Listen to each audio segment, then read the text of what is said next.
Et dans les mois qui arrivent, malgré tout ce que vous voulez vous faire, vous, dans votre environnement, eh bien, inévitablement, le monde autour de vous est en train de changer parce que notre rapport à la technologie est en train de changer.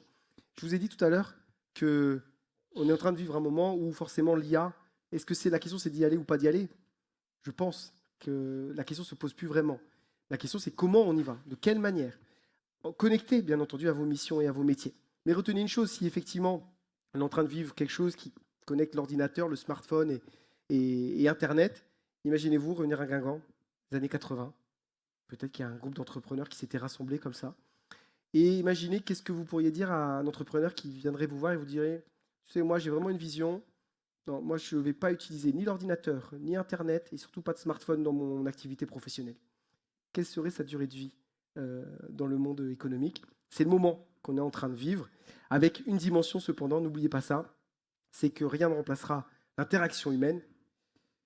Il y a des journalistes qui m'ont appelé récemment pour me parler de cette étude. Une étude de Google qui disait que l'IA, il y avait une étude qui montrait que l'IA était meilleure pour faire des diagnostics que les médecins. Oui, bah oui, l'IA fait des meilleurs diagnostics que les médecins, elle accède à plus d'informations. L'IA bat déjà les radiologues dans les analyses des radios. Ça, c'est déjà le cas aujourd'hui. Mais par contre, dans l'étude, l'étude disait que l'IA était plus empathique que les médecins.